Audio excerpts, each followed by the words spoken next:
Assalomu alaykum, hörmətli televizor ko'rguvchilar. Dunyo Uyg'ur qurultiyi tor televiziyasining kunlik xabarlar programmasiga xush keldinglar. Men İftixar Abdurashid. Hörmətli ko'rurmanlar. Tövəndə diqqətinglar kunlik xabarlar programmamızın təfsilatida bo'lsin. Dunyo Uyg'ur qurultiyi bilan Yevropaning har qaysi elləridəki Uyg'ur təşkilatlары Birləşmiş Dövlətlər Təşkilatı iqtisadi, ijtimoiy va madaniy haqlar komiteti tərəfindən Xitaydan hesab so'raldigan 15 fevral kuni Janvada zo'r ko'lamlik birlashma namoyish o'tkazishga tayyorlanmoqda. 1976 yılı 12. ayda BDT umum yığında maqullanğan, 1976 yılı 1. ayda resmi icra qılınışqa başlagan BDT iqtisadi, ijtimoiy va madaniy haqlarni qo'g'dash xalqaro ahdnomasiga imzo qo'ygan davlatlarning har 5 yilda bir qatim bu haqda iqtisodiy, ijtimoiy va madaniy haqlar komitetiga hisob berish majburiyati bor. Xitoy mazkur to'xtamga imzo qo'ygan davlat bo'lib, bu yil 2. ayning 14 kunidan 16 kunigacha Janvada chaqirilgan Birlashgan Davlatlar Tashkiloti iqtisodiy, ijtimoiy va madaniy haqlar komiteti yig'inida Xitoy vakillari o'miga fuqarolarning iqtisodiy, ijtimoiy va madaniy haqlarning qo'g'dilish ahvoli haqida umumyuzlik hisob berdi. Uchurlardan ma'lum bo'lishicha, Xitoy hukumatining bu haqda o'zini oqlab BDTga sungan doklati BDTning to'r betida e'lon qilingan bo'lib, Xitoy bu qatimqi hisob berish yig'iniga bir qism Uyg'ur, Tibet, Mongol qatorliq atalmış şahitlarning o'z ichiga olgan nihoyat zo'r vakillar o'miki bilan qatnashdi.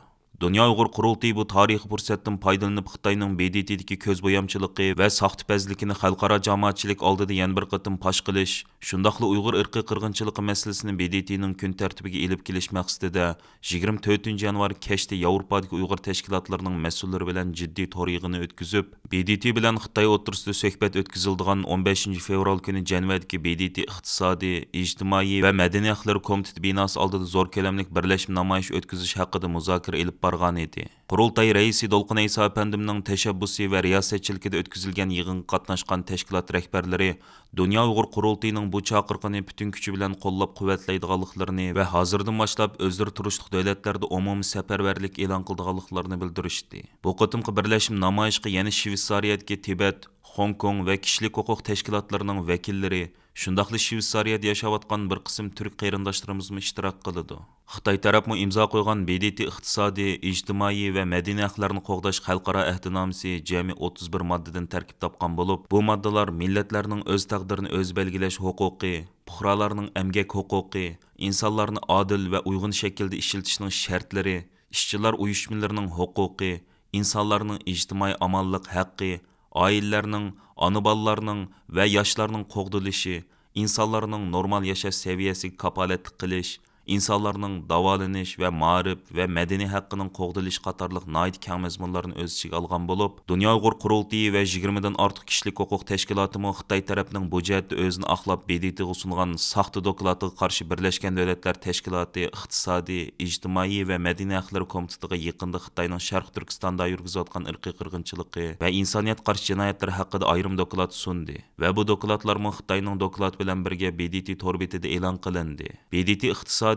ijtimoiy va madaniy haqlar komiteti 18 nafar mustaqil mutaxassisdan tarkib topgan bo'lib, ular BDT iqtisodiy, ijtimoiy va madaniy haqlarni qo'g'dash xalqaro ahdnomasiga imzo qo'ygan davlatlarning bu ahdnomning ro'yiga amal qilib qilmaganligi haqida nazorat va tekshirish olib boradi. Ana shu 18 kishilik mutaxassislar hayiti bu qatim Xitoy vakillari o'miki bilan suhbat olib berib, ulardan yuqorqi moddalar bo'yicha bir-birlab hisob so'rash olib boradi. Dunyo Uyg'ur qurultiyi xodimlari bu haftaning 5-dan e'tiboran Janvada BDT iqtisodiy, ijtimoiy va madaniy haqlar komitetining mutaxassislari va dokladchi xodimlari bilan ko'rishib, lobby faoliyatlarini boshlatgan edi. 15 fevraldagi birlashma namoyish Janva vaqti tushdan burun 10 dan 13 qadar BDT iqtisodiy, ijtimoiy va madaniy haqlar komiteti joylashgan Janvadagi Palais Wilson sarayining oldida o'tkaziladi. Vatan ichida irqiy qirg'inchilikqa duchor bo'layotgan, turmalarda, jazo lagerlarida chidg'usiz azob oqibat chekayotgan xalqimizning haq-hurmati uchun bir kunlik vaqtingizni sarf qiling. 15 yanvar attiganda Janvadagi Palais Wilson sarayining oldida ko'rishayli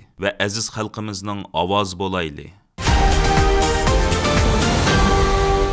Dunyo Uyg'ur qurultiyi London ishxonasining direktori va Uyg'ur irqiy qirg'inchiligini to'sib qilish tashkilotining raisi Rayma Mahmud xonim 24 yanvar kuni London shahridagi London Yahudi muzeyxonasida 2. dunyo urushi mezgilida yuz bergan Yahudilar zo'r qirg'inchiligini xotirlash faoliyatiga alohida taklif bilan qatnashib qilgan so'zida Uyg'ur irqiy qirg'inchiligi hamda uning hozirgi ahvoli to'g'risida ixcham va tushunishli qilib ma'lumot berish bilan birga, Ikkinchi Dünya urushidan keyin endi aslo takrorlanmaydi deyilgan natsist lagerlarining bugungi kunda Sharq Turkistonda takror o'ttirg'i chiqishining insoniyat dunyosi uchun bir ar-nomus ekanligini, Uyg'ur irqiy qirg'inchiligini to'sib qilishning xalqaro jamoatchilikning bosh tortib bo'lmaydigan o'rtaq majburiyat ekanligini alohida ta'kidlab o'tdi.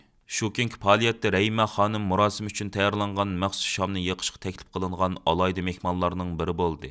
Murosimga har qaysi siyosiy rahbarlar, pul muomala sohasidagi dongliq zotlar, shuningdek diniy zotlar va o'quvchilar ishtirok qilgan. Murosimda ayni vaqtda 6 million Yahudi qirg'in qilingan bo'lsa, bu xildagi qirg'inchilikning hozir yana bir qatim o'tirg'i chiqqanligi alohida ta'kidlangan. Bo'libmi murosimda Uyg'ur irqiy qirg'inchiligining Yahudi zo'r qirg'inchiligi bilan barobar tilga ilinishi alohida diqqat qo'zg'agan. Uyg'ur irqiy qirg'inchiligi tadrijiy holda xalqaro jamiyatning diqqatidan ko'tarilishga boshlaganda, bundaq bir zo'r ta'sirga ega faoliyatda Uyg'ur irqiy qirg'inchiligining yana bir qatim alohida tilga ilinishi muhojiratga Uyg'urlarning olqishiga erishdi. Sharq Turkistondagi qirg'inchilik tashqi dunyoga ko'plab ma'lum bo'lgandan keyin har qaysi joylardagi Yahudi tashkilotlari o'xshamagan ko'lamda Uyg'urlarga hissdoshlik qilish faoliyatlarini va Uyg'ur irqiy qirg'inchiligiga qarshi namoyishlarni tashkillab kelayotgan bo'lib, ularning bu oliyjanob harakati muhojiratga Uyg'urlarning qizg'in olqishiga muyassar bo'lib kelmoqda. O'tgan hafta Uyg'urlar bir qadar zich o'ltiraqlashgan Istanbulning Zaytunburnu rayonidagi bir Uyg'ur satrashxonasida xufiyona surat va video ilib Xitoy soqchisiga yo'llayotgan bir gumonliq Uyg'urning naq maydonda pash bo'lishi chet ellardagi Uyg'ur jamoati orasida zo'r g'ulg'ul qo'zg'adi. Bu voqea muhojiratdagi Uyg'urlarga Xitoy hukumatining chet ellarda yashayotgan har qanday bir Uyg'urni bo'sh qo'yayotmaydiganligi, ularni har vaqt nishonga ilib uchur to'plashga urindiganligidan iborat bir reallikni his qildirmoqda. Oksios nomli O'rta Osiyo ishlari jamiyati Amerikadagi Uyg'ur kishilik huquq qurilishi bilan birlikda 2 yil avval oilangiz badal to'laydi, Xitoyning erkin demokratik davlatlardagi Uyg'urlarning shaxsiy uchurlarini ta'qib qilishi va ularga qo'rqinch silishi sarlavhalik doklad e'lon qilgan edi. Mazkur dokladda Uyg'urlarning Xitoy hukumatining davlat halqigan bostirishining eng muhim nishoniga aylanganligi, Xitoyning bu xildagi chegara halqigan qo'rqitish va parakandchilik silish qilmishlarining ko'pinchisining xabar qilinmaydiganligi, shundaqla parakandchilik uchirgan Uyg'urlarning sonining tekshirib aniqlangandan ko'p bo'lish mumkinligi tilga ilingan edi. Oksiosning mazkur dokladni tayyorlashga qatnashgan yordamchi tadqiqotchi Natalya Hall xonim Erkin Osiyo radiosi Uyg'ur bo'limiga yozgan javob xatida Xitoyning dunyoning har qaysi joylaridagi Uyg'urlarning uchurlarini yig'ish doirasini kengaytayotganligini bildirdi. U javob xatida Xitoy hukumatining muhojiratdagi Uyg'urlarning kundalik hayotiga munosabatlik bu xil uchurlarni yig'ish orqali zoda nima qilmoqchi bo'layotganligining sir ekanligini, ammo bu uchurlarning Xitoyning davlatlik sonliq ma'lumot ombiriga yo'llanish mumkinligini o'ttirib qo'ygan. U yana Xitoyning bu uchurlarni yanada ilgirlagan holda chet ellardagi Uyg'urlarni qo'rqitish yoki axborot to'plash mashg'ulotida vosita qilib ishlatadiganligini taxmin qilishning tas emasligini bayon qilgan. Natalya xonim javobida yana Turkiyadagi Uyg'ur satrashxonasida yuz bergan voqeaga o'xshash ishlarning chet ellardagi Uyg'ur jamoatiga ilib keladigan salbiy ta'siri haqida to'xtalgan. U mundaq deb yozgan: "Mahalliy josuslikqa doklad qilinmaydi. Şoňa bundaq uçur toplaş dairəsinin qançalik keng yayılğanlygyga bir nima demek tez. Amma yüz bergenligi ma'lum bolgan mahalllardagi Uyg'urlar bu xil voqealarning shu mahaldagi Uyg'urlarning ijtimoiy va madaniyat yig'ilishlarini azaytishdek pasib ta'sir elib kelganligini bildirdi. Bu xildagi voqealarning ta'sirida Uyg'urlar bir-biridan gumonlanadi. Uyg'ur jamoati orasidagi o'zaro ishonchning bundaq yemirilishi jamiyatga og'ir ta'sir ko'rsatadi. Uyg'ur jamiyatining ijtimoiy qurilmasini buzadi." Natalya xonimning tushuntirishicha, Xitoyning chet ellarga so'zilgan josuslik harakatlari kuchliroq bo'lgan va ma'lum qilingan joylarning ko'pinchisi Uyg'urlar o'ltiraqlashgan joylar ekan. Oksiosning sonliq ma'lumot ombirida Uyg'urlar ko'proq o'ltiraqlashgan Avstraliya, Yaponiya, Norvegiya, Shvetsiya va Turkiya qatorliq davlatlarda Xitoy uchun axborot to'plashga majburlangan 8 delo xotirlagan bo'lib, bu delolarning ko'pinchisi 2018-yildan boshlab yuz bergan ekan. Xitoy hukumatining davlat halqigan josusligi va buning munosabatlik bostirish usullari xalqaro qonun qoidalarini buzib tashlab, erkin demokratik davlatlarda yashayotgan muhojirlarning qonunliq haq-huquqlariga og'ir daxl tarz qilganligi, shundaqli shu davlatlarning bexatarligiga tahdid ilib kelayotganligi uchun Amerika va demokratik davlatlar buningga qarshi tadbir qo'llanishga boshladi. Amerika Federatsiya tekshirish idorasi, ya'ni FBI Xitoyning chet ellardagi parokanchilik harakatlariga qarata tekshirishni kuchaytmoqda. Yaqinda FBI Amerika ijtimoiy taratqush supsi Facebookda e'lon chiqarib, Xitoy hukumatiga bog'liq bo'lgan Amerikadagi yomon g'arazlik organlarning parokanchilik qilishi yoki raqamlik iz qo'g'ilishga uchragan Xitoy tilli kishilarning darhol o'zlari bilan aloqalashishni talab qilgan.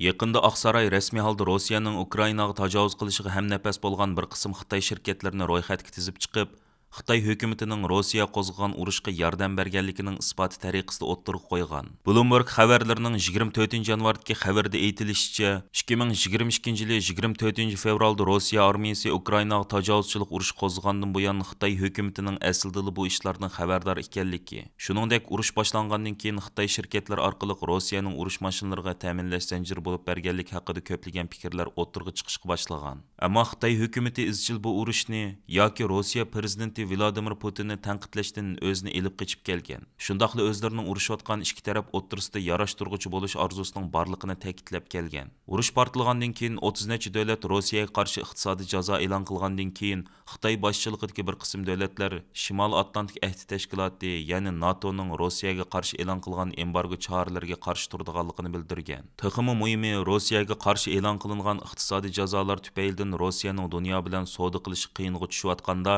Xitoy tezdan o'zining Rossiya bilan bo'lgan savdo miqdorini chaqmoq tezligida oshirishga boshlagan. Xabarda aytilishicha, Aqsaraydagi ismini oshkorlashni xohlamagan munosabatlik arboblar Rossiya bilan Xitoy o'rtasidagi munosabatning hozir tarixdagi eng yaqin saviyada turayotganligini, Xitoyning Rossiyani qo'llashining hozir ilgirki har qanday vaqtdagidan zo'r bo'layotganligini alohida ta'kidlagan. Dal Xitoyning mushqildagi qo'llashlari va yordamlari tufaylidan Rossiyaning tajovuzchilik urushi hozirgacha davom qilib kelgan. Navoda Aqsaray Xitoydagi ashu shirkatlarning Rossiyani qo'llash harakatlarining xarakterini rasmiy baholab chiqqandan keyin buning g'arazlik holda Rossiyaning urush mashinasiga yordam berish ekanligi oydinlashsa, Amerika hukumati Xitoy haqida texmi qattiq bo'lgan bir qator tashqi siyosatlarni o'ttirg'i chiqardi ekan. Aziz ko'ruvchilar, yuqorida diqqatingizga Dunyo Uyg'ur qurultiyi to'r televiziyasining kundalik xabarlar programmasini sundik. Keyin qitimliq sonimizda ko'rishaylik. Omon bo'lgaysizlar. Stansimizning YouTube kanaliga a'zo bo'lishni unutmang. Xayr xo'sh.